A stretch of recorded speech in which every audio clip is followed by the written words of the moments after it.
Bienvenue sur ma chaîne. Je suis trop contente de faire une vidéo aujourd'hui. C'est pour ça que je suis comme autant wouhou. Parce que l'école recommence demain puis que j'ai décidé de faire une vidéo spéciale en lien avec l'école. Parce que bon, je vais parler un peu de mon parcours scolaire puis dans le fond, je vais vous laisser un petit mot là, à ceux qui s'en vont au cégep. Parce que bon, c'est le genre de vidéo que moi j'aurais voulu voir quand j'étais au cégep. Je vous filme ça dans ma chambre avec ma caméra, ben peinard. Rien de bien compliqué. Alors c'est ça, je vous parle à vous qui s'en va au cégep parce que je sais ok à quel point on est créatif quand c'est comme un nouvel environnement puis c'est stressant, mais rassurez-vous ça va super bien aller.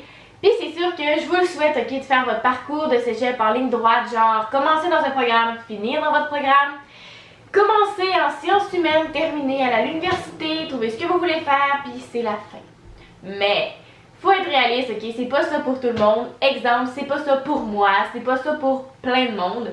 Fait que c'est pour ça que j'ai décidé de vous parler un peu pour vous rassurer, puis en même temps, ben, pour vous parler de mon parcours à moi. Alors, c'est sûr que quand on rentre au cégep, on s'attend que, bon, on commence notre technique, on va aimer ça, mais la réalité, c'est qu'il y a des gens, ok, qui rentrent dans une technique qui sont même pas sûrs d'aimer ça, qui sont comme déjà entre deux. Parce que la vérité là, c'est que tu commences, que tu as 16 ans, qui te demandent, les conseillères d'orientation te demandent qu'est-ce que tu veux faire toi dans la vie, Elisabeth? T'en as aucune idée, ok? T'as ton amie à côté qui est sûre de ce qu'elle veut faire, elle veut être, mettons, scientifique, ok? Elle est sûre de sa shot, elle sait qu'elle veut aller, mettons, n'importe où, puis là, toi, t'es comme tout mêlé à côté, tu as aucune idée de ce que t'as envie de faire. Mais pour toi, c'est normal de se tromper, ok? C'est tellement normal de pas savoir ce qu'on a envie de faire à 16 ans, tout ce qu'on a envie de faire pour le restant de nos jours, tu sais, genre ce qu'on va faire, qu'on va se lever le matin pour aller travailler, puis c'est ça qu'on va aller faire toute notre vie. C'est ultra normal d'avoir aucune idée de ce qu'on a envie de faire, et je vous le promets. Pour toi aussi qui est super sûr de son parcours, ben, sérieux, bravo. Puis quelqu'un qui l'a aussi fait dans 3 ans, ben, sérieux, je vous lève mon chapeau parce que c'est ce que tout le monde rêve de faire, ok? Mais c'est pas toujours ce qui arrive. La vérité là, c'est qu'au bout de ton parcours, tu vas avoir des doutes, tu seras plus sûr, tu sauras pas si t'aimes tes cours, si... Bon, c'est sûr que laisse-toi du temps là. C'est pas sûr que ton premier cours, ça va être malade, tu vas capoter, tu vas avoir le goût genre d'y retourner et tout. Bon, mais, par exemple, c'est sûr que si après 2 ans de technique, t'aimes toujours pas ça, je pense que t'es peut-être pas dans la bonne branche. Faut que tu te donnes le droit à l'erreur, faut que tu te donnes le droit de te tromper, ok? Ça arrive à tout le monde de se tromper, d'aller dans quelque chose qu'on n'aime pas. Puis le cégep, ben c'est surtout ça, c'est beaucoup du essai-erreur. Tu sais, je peux compter sur mes doigts le nombre de personnes que je connais qui vont commencer une technique, qui vont la finir, qui vont travailler là-dedans. Parce que tu sais, je sais là qu'il y en a qui commencent puis que par orgueil, beaucoup par orgueil, n'arrêteront pas. Sérieusement, si t'aimes pas ça, t'es vraiment mieux d'arrêter, de te donner une pause à la limite, puis de recommencer la session d'après que de pousser à faire une technique que t'aimeras pas. Aussi, un autre conseil que je peux vous donner, ne restez pas avec vos amis. Si ton ami de secondaire 5 s'en va, mettons, en hygiéniste dentaire, toi, t'as aucune idée de ce que tu veux faire, donc tu t'en vas aussi en hygiéniste dentaire.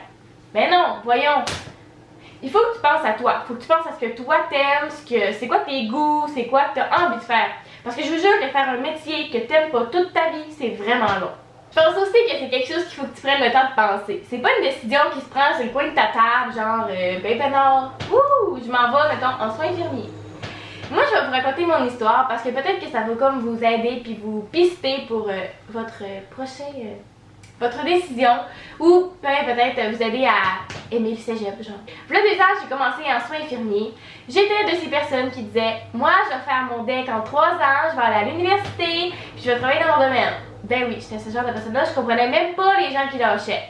Mais la vérité est que l'année passée, dans le fond, à la dernière session, donc la 4e session de soins infirmiers, j'ai eu des problèmes de santé et j'ai dû arrêter. Alors dans la vie, on ne décide pas toujours, donc j'ai été comme forcée d'arrêter mon programme en plein milieu de la session. Et oui! Et ben là, il faut que je recommence, comme en septembre, c'est comme à la même affaire, mais que, en tout cas, tout a été rajusté. Fait que, en gros, j'aurais pas un parcours one way. Mais c'est pas grave ça, on s'en fout.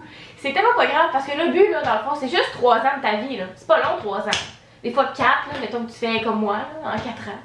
Tu sais, c'est pas long. Pour tout le reste de ta vie, c'est comme 30 secondes. Mais c'est ça. Alors moi, c'est ça, là, j'ai dû arrêter. effrayant, ok, parce que tu connais plus personne, tu t'en vas avec des nouvelles personnes, t'as peur, mais ne t'inquiète pas, ça va bien aller. Je me dis ça à moi tous les jours. Alors avant de terminer ce petit vidéo, je veux juste vous dire que vous avez le droit de vous tromper, vous avez le droit à l'erreur, vous avez le droit de pas aimer ça le cégep. Parce que pour vrai là, c'est tellement banalisé.